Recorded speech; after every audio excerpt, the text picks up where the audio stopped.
नमस्कार, हस्तक्षेप में आपका स्वागत है। मैं हूं अमलेंदु उपाध्याय। लोकसभा चुनाव पूरे परवान पर चल चुका है। 5 चरण पूरे हो चुके हैं और देश के अंदर नई परिस्थितियां बन रही हैं। समझा जा रहा है कि इंडिया गठबंधन बड़ी लीड लेकर के आगे बढ़ रहा है। इस मसले पर देश के राजनीतिक परिदृश्य की परिचर्चा करने के लिए डीवी लाइव पर एक गंभीर परिचर्चा का आयोजन किया गया। इस परिचर्चा में मैंने भी हिस्सा लिया। तो आइए देखते हैं इस परिचर्चा के कुछ प्रमुख अंश। साभार, अगर आपने हमारा यूट्यूब चैनल सब्सक्राइब नहीं किया है तो इसको सब्सक्राइब कर लीजिए। वीडियो को ज़्यादा से ज़्यादा लाइक और शेयर कीजिए और कमेंट करके अपनी राय भी बताइए कि इस परिचर्चा पर आपकी क्या राय है। तो आइए सुनते हैं ये परिचर्चा। साभार। बढ़ रही हैं। कांग्रेस का स्ट्राइक रेट बहुत अच्छा आने वाला है।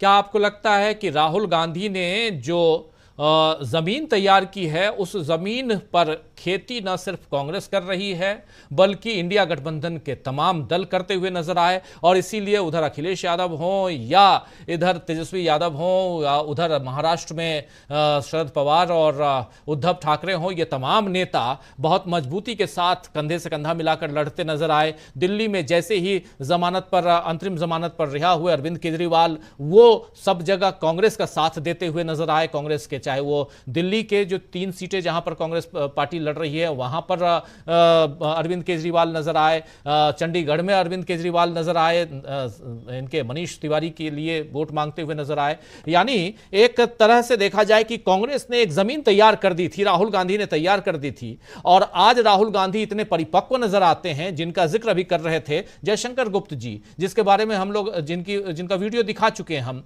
एक अग्निवीर के घर जाते हैं जो शहीद हो चुका है, उनके परिजनों से मिलकर जो ढांढस बंधा रहे हैं, जो सांत्वना दे रहे हैं, वो काबिले तारीफ है। और इन सबको देखा जाए तो कांग्रेस का जनाधार और उसके साथ साथ बीजेपी का जनाधार। राजू जी, पहली बात तो राहुल गांधी जो शहीद परिवार में गए, मैं वो बात सुन रहा था। उनको ऐसे मौकों पर ऐसे परिवार से बात करना आता है, और ये बड़ा मुश्किल काम होता है राजीव जी। किसी ऐसे परिवार के पास अगर आप जाएं जिसके ऊपर दुखों का बांध टूट गया हो, आपको शब्द नहीं मिलते कि आप बात क्या करें उससे। राहुल गांधी अगर उससे बात कर पा रहे हैं, ये बड़ी बात है। और मुझे नहीं लगता है किसी और नेता में, या मैं तो अपना ही बता सकता हूँ कि मुझको भी बड़ा मुश्किल होता है कई बार जी, ऐसे किसी परिवार के साथ बात करना कि बात क्या करें। दूसरी बात देखिए, एक तो पॉलिटिकल लॉजिक है और दूसरा जो मैथमेटिकल लॉजिक है। मैं दोनों चीजों पे बात करूंगा। आज चुनाव प्रचार खत्म हो गया। इस ऐतिहासिक चुनाव का, लोकसभा का प्रचार खत्म हो गया। हालांकि नरेंद्र मोदी जी का प्रचार जारी है, लेकिन 2024 के लोकसभा चुनाव का प्रचार आज खत्म हो गया। अब 36 घंटे के अंदर वोट पड़ेंगे और चुनाव का मतदान भी जो है वो पूरा हो जाएगा। 3-4 बहुत खास बातें रही चुनाव में। अब हम प्रचार को हम तुलना कर सकते हैं 1 मिनट के लिए राजीव। एक बहुत बड़ी जिसकी आशंका थी कि कोई पुलवामा जैसी घटना हो जाएगी, कोई जो बहुत उदासीन लोग हैं वो कह रहे थे नहीं जी वो तो पीओके पे अटैक कर देंगे, चुनाव पलट जाएगा, कोई ऐसी बातें आ रही थी। ऐसा कुछ नहीं हुआ। चुनाव बहुत शांतिपूर्ण, छुटपुट घटनाओं को छोड़ के सामान्य परिस्थितियों में चुनाव हुआ है। एक बात। दूसरी बात, इंडिया गठबंधन के 5, 6, 10 बड़े नेता आप मान लें जी, चाहे वो मल्लिकार्जुन खड़गे, राहुल गांधी, प्रियंका गांधी कांग्रेस की तरफ से, तेजस्वी यादव, अखिलेश यादव, उद्धव ठाकरे, डीएमके के स्टालिन, ममता बनर्जी, अरविंद केजरीवाल, ये नेता जो मुख्य तौर पर प्रचार अलग अलग जगहों पे इंडिया गठबंधन का कर रहे थे, इन नेताओं के से कोई गलती नहीं हुई बोलने में। एक भी भाषण, एक भी बयान, एक भी प्रेस कॉन्फ्रेंस ऐसा नहीं हुआ कि जो मीडिया ने विवादित करार किया हो। बीजेपी तो प्रतिद्वंदी पार्टी और करेगी ही जी। लेकिन कोई जो न्यूट्रल लोग हैं उन्होंने कोई विवाद नहीं खड़ा किया। किसी ने ये नहीं लिखा कि अरे ये क्या कह दिया राहुल गांधी ने, अरे उद्धव ठाकरे ये क्या बोल गए, और उस पर फिर बयानबाजी चालू हो जाए और सोशल मीडिया की ट्रेंडिंग चालू हो जाए। एक भी गलती, ये बड़ी बात है कि एक भी गलती नहीं हुई है। इंडिया गठबंधन के तमाम नेताओं से।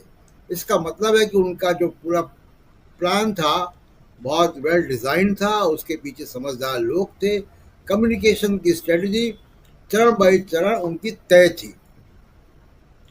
मोदी साहब से उसके विपरीत गलतियां हुई हैं। मैं उन गलतियों को मानता हूं कि विपक्षी पार्टी के अलावा जब समाज बोलने लगे कि ये क्या गलती है, जी जैसे मणिशंकर अय्यर ने कुछ बोल दिया था, तो जब इंडिपेंडेंट लोग भी कहने लगे कि भाई ये क्या गलती हो गई, तो मोदी की तरफ से वैसी गलतियां हुई हैं।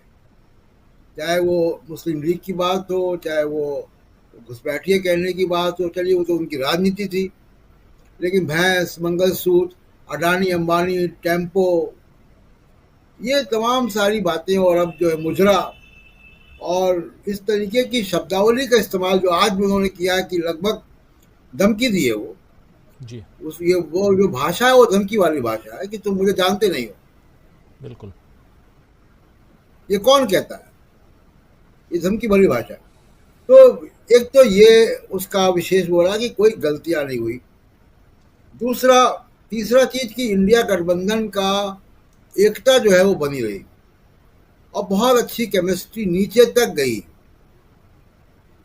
तो ये कुछ ऐसी बातें हैं राजीव जी जो कि बहुत ही इस रेखांकित करने वाली, और एक बहुत अहम बात इस पर चुनाव टिका हुआ है कि ब्रॉडकास्ट मीडिया, टीवी मीडिया की जो क्रेडिबिलिटी है वो एकदम गिर गई, और एक नया मीडिया जिसका आप भी हिस्सा हैं, वो एक नए मीडिया ने समाज के गहरे तक असर किया, इम्पैक्ट किया है। बहस का और पब्लिक ओपिनियन को चेंज करने में, बदलने में या ढालने में उसने एक बड़ी भूमिका अदा की है। तो चुनाव इस ढंग से जो हुआ है, चार मुख्य चार चीजें मैं गिना सा चाहता हूँ। अब दूसरा मैं अरिथमेटिक पे आता हूँ। जी मैं सीटों की गिनती नहीं कर रहा हूँ, वो काम, और सीटों की मैंने राजीव जी अपने करियर में बहुत सारे एग्जिट पोल या सर्वे किए हैं।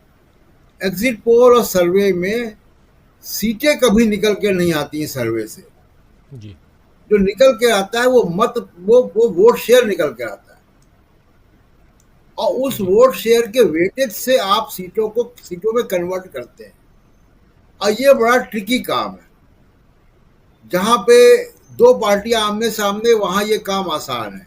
जहां ट्रायंगुलर फाइट है वहां काम ये मुश्किल हो जाता है।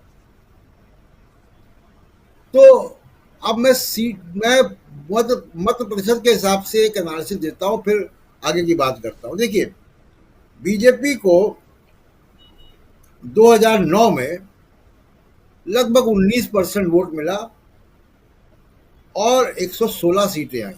जी कांग्रेस को 28% वोट मिला और 206 सीटें आई। 28% वोट, 206 सीटें। अब कांग्रेस के पास वोट कितना है? 19.5%। 2019 के अनुसार 2019 के सीटें 54-55। तो अभी ये माना जा रहा है कि ये जो एंटी इनकम्बेंसी है मोदी साहब की, जो फैक्टर्स हमने गिनाए, मीडिया साथ नहीं था, मीडिया क्रेडिबिलिटी गिर गई, कोई पुलवामा जैसी घटना नहीं हुई, कोई वेव नहीं है, बड़े नेताओं का इंडिया गठबंधन में एकता रही, इन सब चीजों से कांग्रेस को 5% का फायदा हो सकता है। और जो ओम प्रकाश जी गिना रहे थे किन किन का साथ मिला है, उसमें एक और कम्युनिटी को मैं जोड़ दूं कि बहुत लंबे समय तक मुसलमानों ने कांग्रेस को वोट देना बंद कर दिया था। 89 के बाद से उन लोगों को त्रिकोणीय मुकाबले में किसी और पार्टी को जहां मिलता था वहां वोट देते थे। इस बार ये ट्रेंड बदला है। तो 5% का गेन कांग्रेस को कम से कम होता हुआ दिखाई दे रहा है ऐसे स्थिति में, और 5% का गेन जो अलायंस हुए हैं उस वजह से होता दिखाई देता है। 10% हो गया। तो 10% का अगर बड़े कंजर्वेटिव आंकड़ों के हिसाब से भी देखें तो 10% का गेन कांग्रेस को वहां ले जाता है जहां वो 2009 में थी। तो ये बड़ा सिंपल सा अरिथमेटिक है जो दिखा रहा है कि कांग्रेस को अगर ये गेन होता है, जो कि होता हुआ असंभव नहीं लग रहा है जिस तरीके का इलेक्शन हुआ है, और बीजेपी का रिकॉर्ड है राजीव जी, जी बीजेपी सत्ता में हमेशा किसी लहर पर आई है, बिल्कुल। राष्ट्रीय मुद्दों पर आई है। अगर वो चुनाव राज्यों में होता है, राज्यवार होता है, कि तमिलनाडु का चुनाव तमिलनाडु के हिसाब से हो रहा है, कर्नाटक का चुनाव कर्नाटक के हिसाब से हो रहा है, महाराष्ट्र का चुनाव महाराष्ट्र के हिसाब से हो रहा है, वहां के नेता लड़ रहे, तब उस वक्त बीजेपी का जो नेशनल एजेंडा है उसके हिसाब से उनको नुकसान होता है, क्षेत्रीय पार्टियों को और दूसरे कांग्रेस को फायदा होता है। तो 10% का अगर कंजर्वेटिव गेन कांग्रेस को दो फैक्टर से हो रहा है, अपनी वजह से, और 5% का अपने अलायंस की वजह से, अगर 10% गेन होता है तो कांग्रेस 2009 की स्थिति में 2006 206 के आसपास के आंकड़े। जल्दी से प्रशांत टंडन जी आपके पास आता हूं, फिर प्रकाश जी और क्लोजिंग के लिए जयशंकर जी के पास आता हूं।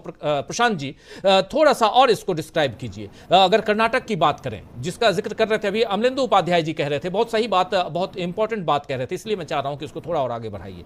केरल है, पंजाब है, और एक दो राज्य ऐसे और भी हैं, हाँ तमिलनाडु है, इन राज्यों को हटा दीजिए आप, तो जहां जहां कांग्रेस की सीटें बढ़ती हैं, बढ़ेंगी, वहां बीजेपी की सीटें कम होंगी, साफ है, क्योंकि आमने सामने की लड़ाई है, जिसमें छत्तीसगढ़, मध्य प्रदेश, राजस्थान, हिमाचल, हरियाणा, ये सारे राज्य हैं, गुजरात ये राज्य भी है, इन उत्तराखंड है, इन राज्यों को देखिए, और इन राज्यों में बीजेपी और कांग्रेस आमने सामने है।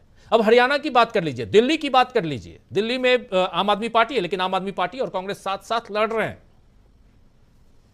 प्रशांत जी। जी राजीव जी, ऐसा है कि जब हमारे विश्लेषक बहुत सारे चर्चा करते हैं, आमतौर पर जो पढ़ता हूँ देखता हूँ, तो मैं ये पाता हूँ कि बीजेपी के प्रति तो उनके मन में या उनके विश्लेषणों में थोड़ा रहम है, और कांग्रेस के प्रति थोड़ा सा वो है, तल्ख हो जाते हैं।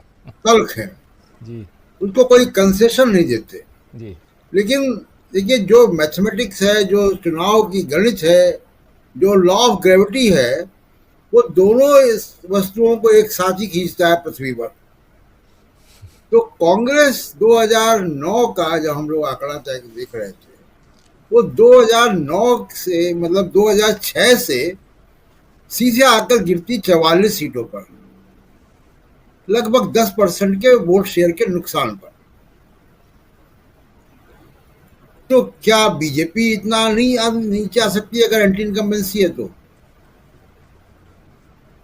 बीजेपी के लिए क्या लॉ ऑफ ग्रेविटी कुछ अलग ढंग से बना हुआ है? ऐसा नहीं है।